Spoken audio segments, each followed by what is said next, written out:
सर्वमंगलमांगल्ये शिवे सर्वार्थसाधिके शरण्ये त्र्यंबके गौरी नारायणी नमोस्तुते।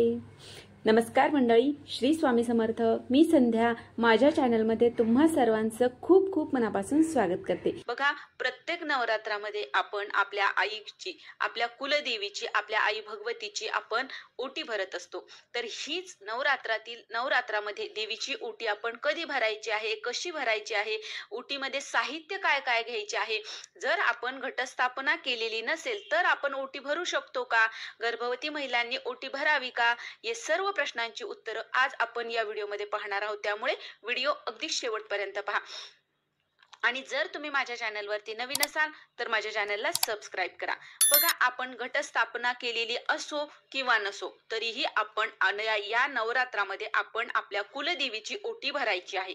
आता बघा, नवरात्रात कुलदेवीची ओटी कधी भरावी, तर सप्तमीला, अष्टमीला किंवा नवमीला तुम्ही आपल्या कुलदेवीची ओटी भरू शकता। आता बघा, एखाद्या स्त्रीची ओटी आपण कधी भरतो, जेव्हा एखादी स्त्री माहेरवाशी तिच्या सासरी जायला निघते त्यावेळेस आपण तिची ओटी भरत असतो। म्हणजेच काय, तर बघा, ज्या वेळेस निरोपाचा जो क्षण असतो त्यावेळेस आपण प्रत्येक स्त्रीची आपण ओटी भरत असतो। त्यामुळे तुम्ही ओटी ही 7व्या माळेपासून पुढे कधीही तुम्ही भरू शकता। तर सर्वात अगोदर ओटीचे आपण साहित्य बघूया।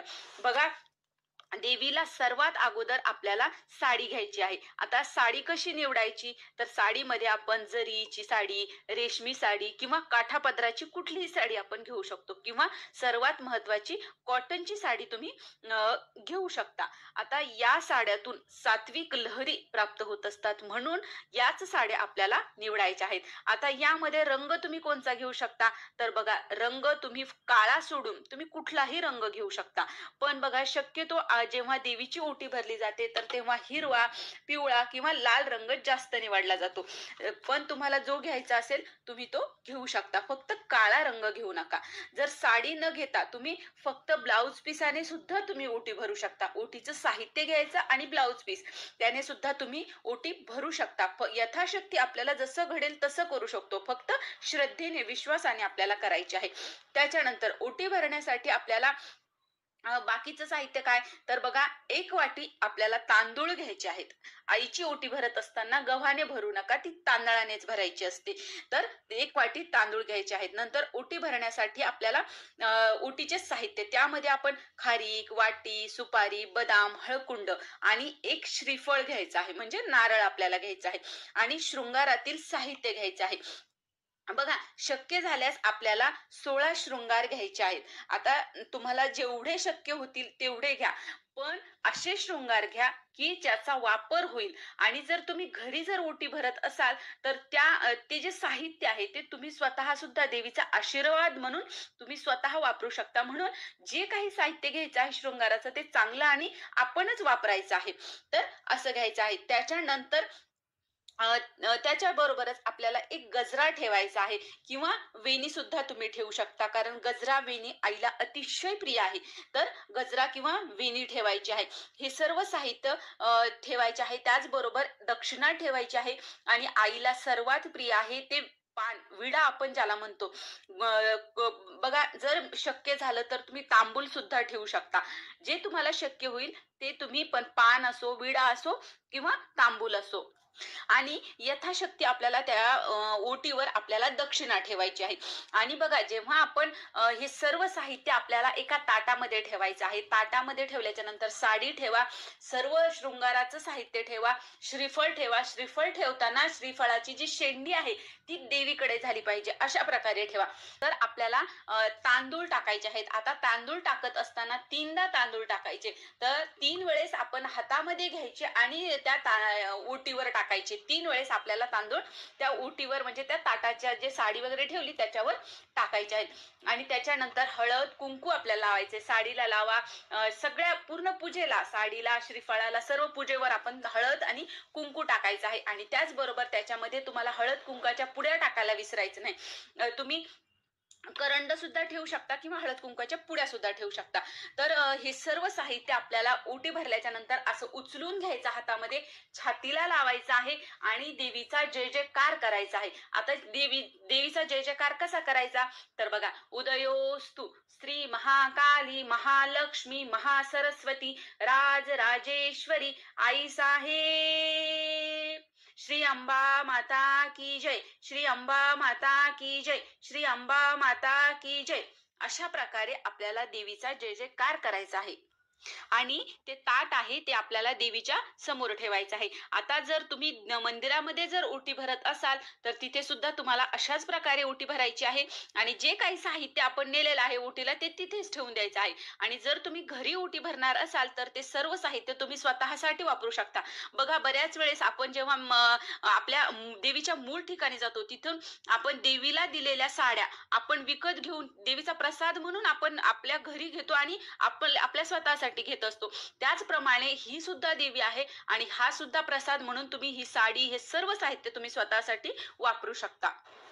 आता बघा, सर्वात महत्वाचं म्हणजे ज्या दिवशी आपण ओटी भरतो त्याच दिवशी आपल्याला परड्या देखील भरायच्या असतात। आता परड्या भरणे म्हणजे काय तर बघा, देवीची परडी आणि माळ असते, त्यामध्ये आपल्याला देवीला शिधा द्यायचा असतो। बघा, तुम्ही बऱ्याच देवीच्या मंदिरामध्ये पाहिलं असेल जिथे परड्या ठेवलेल्या असतात, परड्या आणि माळ असते ती ठेवलेली असते, त्यामध्ये आपल्याला शिधा ठेवायचा असतो।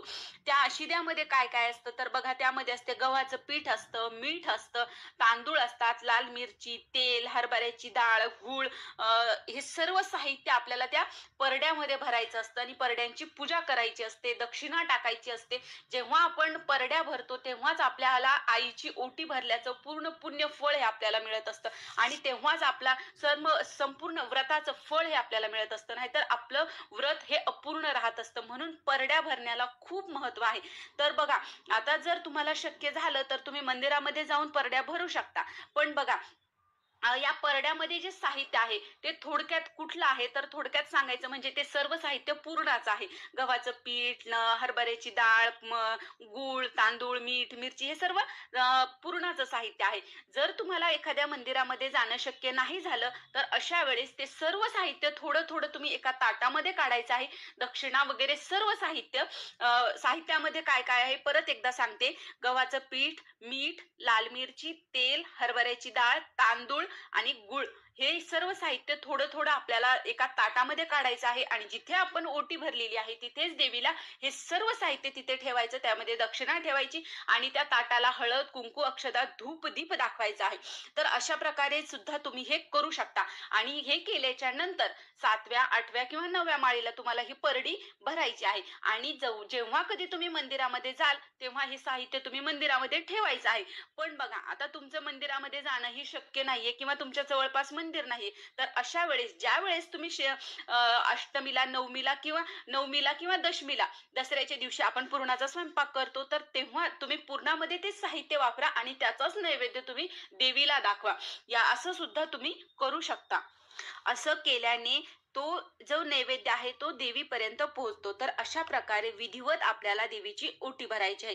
आता बघा, ज्या महिला गर्भवती आहेत त्यांनी ओटी भरावी का तर त्यांनी ओटी भरू नये, कारण त्यांची ओटी अगोदरच भरलेली असते, म्हणजे त्यांच्या ओटीमध्ये बाळ असतं, म्हणून तुम्ही ओटी भरू शकत नाही। तुम्ही आपल्याला कितवाही महिना असो, पहिल्या महिन्यापासून ते 9व्या महिन्यापर्यंत तुम्ही कुठल्याही देवीची ओटी भरू शकत नाही। जर तुमची खूपच इच्छा असेल देवीला ओटी भरायची तर तुम्ही तुमची सर्व साहित्य घेऊन तुमच्या घरातील तुमच्या सासूबाई, जाऊ कोणी असेल तर त्यांच्या हातून तुम्ही ओटी भरू शकता। तर अशा प्रकारे आपल्याला ओटी भरायची आहे। तर ही छोटीशी माहिती होती की नवरात्रामध्ये ओटी कशी भरावी, कधी भरावी आणि काय साहित्य असतं हे सर्व मला तुमच्यापर्यंत पोहोचवायचं होतं। तर कसा वाटला व्हिडिओ नक्की कमेंट करून सांगा आणि जर हा व्हिडिओ आवडला असेल तर व्हिडिओला लाईक करा, जास्तीत जास्त लोकांपर्यंत हा व्हिडिओ शेअर करा आणि माझ्या चॅनलला सबस्क्राईब करा। श्री स्वामी समर्थ।